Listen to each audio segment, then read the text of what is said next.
আজি আমি চকচকা ব্লকৰ আমি আজি যিখন আমাৰ ব্লক লেভেল আমাৰ মনিটৰিং কমিটি আমাৰ আছে আৰু ব্লক লেভেল মনিটৰিং কমিটিৰ মই যেহেতু ইয়াতে চেয়াৰমেন আৰু ভিজিলেন্স কমিটি আৰু ব্লক লেভেল যিখন কমিটি সেই কমিটিখনতো যেহেতু CEO আছে আজি আমি জিলা আমাৰ আঞ্চলিক পঞ্চায়তৰ সভাপতি অৰবিন্দ বৰ্মন ডাঙৰীয়াৰ উপস্থিতিত আৰু জিলা পৰিষদৰ CEOৰ উপস্থিতিত আমি এখন আজি প্ৰত্যেক পঞ্চায়তৰ সভাপতি কাউন্সিলৰক লৈ পেলাই আমি সভা কৰিছোঁ আৰু আজিৰ সভাত আমি যি 15 ফাইনেন্সৰ যি আমাৰ 25-26ৰ যিমান টকা আহিছে সেই টকাৰ ফেজ 1 আৰু ফেজ 2 আজি আমি এপ্ৰুভ কৰিছোঁ।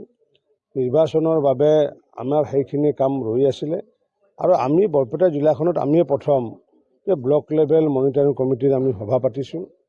আমি আশা ৰাখিছোঁ যে বৰপেটা জিলাখনত ব্লক লেভেল মনিটৰিং কমিটিসমূহ যাতে সোনকালে কৰি বৰপেটা জিলাই যাতে আগতে যাতে ফাণ্ডখিনি যাতে আনিব পাৰে তাৰ কাৰণে আমি আজি প্ৰচেষ্টা চলাইছোঁ।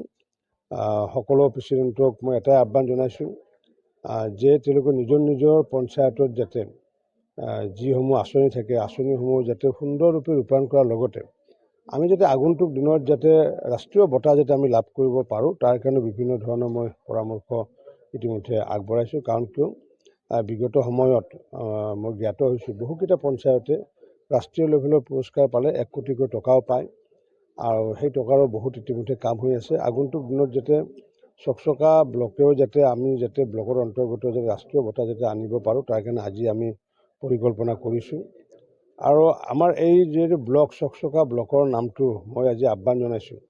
যিহেতু চকচকা ব্লক বুলি ক'লে চকচকা বুলি ক'লে যিহেতু কোনো ৰেভিনিউ ভিলেজ নাই বা তেনেকুৱা ঐতিহ্যপূৰ্ণটো সেই নহয়, কিন্তু বৰনগৰ বুলি ক'লে এটা ঐতিহ্যমণ্ডিত বুলি কয়। সেইকাৰণে এই ব্লকৰ আমি নামটো আমি সলনি কৰি চকচকা ব্লকৰ সলনি বৰনগৰ ব্লক কৰাৰ কাৰণে আমি আজি প্ৰস্তাৱ গ্ৰহণ কৰিছোঁ আৰু এই প্ৰস্তাৱখিনি ইয়াৰ পৰা CEOলৈ DC লৈ পঠাই পেলাই পঞ্চায়ত গ্ৰামোন্নয়ন বিভাগত প্ৰেৰণ কৰিব। তেতিয়াহ'লে গোটেই বৰনগৰক সামৰি লোৱা হ'ব বুলি মই ভাবোঁ আৰু মই বিধায়ক উন্নয়ন পুঁজিৰ পৰা প্ৰত্যেক প্ৰেচিডেণ্টকে মই কৈছোঁ তেওঁলোকে এটা স্কিম 5 লাখ টকাৰ এটা সুন্দৰ স্কিম যাতে তেওঁলোকে আঁচনি যাতে ধৰে তাৰ কাৰণে তেওঁলোকক ৰাইজৰ লগত আলোচনা কৰি এটা স্কিমৰ কাৰণে মই নাম আজি দিব দিছোঁ। যোৱাকালি সিদ্ধান্ত পৰিল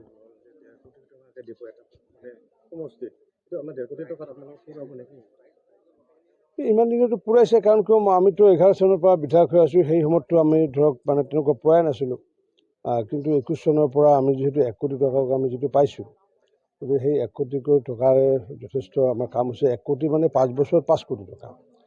পূৰ্বতে কিন্তু এই সুবিধাটো আমাৰ বিধায়কসকলে পোৱা নাছিলে আৰু আগন্তুক দিনত যিহেতু 2 কোটি হ'ব গতিকে এতিয়া 1.5 কোটি এইটো বছৰৰ কাৰণে অহাবাৰৰ পৰা 2 কোটি তাৰমানে মই দেখিছোঁ যে প্ৰায় 9.5 কোটি টকা 5 বছৰ 9.5 কোটি টকাৰে বিভিন্ন ইনফ্ৰাষ্ট্ৰাকচাৰ কাৰণ ৰাস্তা ঘাট কৰাৰ কাৰণে সেই পইচাৰে কৰিব নালাগে। গতিকে যথেষ্ট সুন্দৰ এটা কেবিনেটৰ সিদ্ধান্ত হৈছে। মই ভাবোঁ বিধায়কসকলে বহু এইটো সকাহ পাব বুলি ভাবোঁ। 9.5 কোটি টকাৰে 5 বছৰ সুন্দৰকৈ তেওঁ সমষ্টিৰ কামখিনি কৰিব পাৰিব। চপৰমুখী এটা অস্বস্তিকৰ ঘটনা হৈছে বিজেপিৰ মণ্ডল সভাপতি সুজিত চৰকাৰে মানে এজন লোকক প্ৰহাৰ কৰিছে। কি ক'ব? নহয় এতিয়া কোনে কাক প্ৰহাৰ কৰিছে মই নাজানো, কিন্তু মই এটা কথা কৈছোঁ যে আইনে নিজৰ গতি ল'ব লাগে। যি প্ৰশাসনে যি কাম কৰিবলগীয়া আছে বা আৰক্ষীয়ে যি কাম কৰিবলগীয়া আছে তেওঁলোকে নিজে কৰিব লাগে। আমি কোনো আইনৰ ঊৰ্ধত নহয়, যোনে যি দায়িত্বত নাথাকক কিয়। গতিকে এতিয়া ধৰক মইতো প্ৰত্যক্ষভাৱে দেখা নাই কোনে কাক প্ৰহাৰ কৰিছে, ময়ে প্ৰহাৰ কৰিছোঁ নে মোকে প্ৰহাৰ কৰিছে।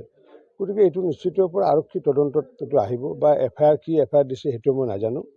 গতিকে নিশ্চিত ওপৰত আৰক্ষী কাম কৰিব, আদালতে আদালতৰ কাম কৰিব আৰু আইনে নিজৰ গতি ল'ব বুলি মই আশাবাদী।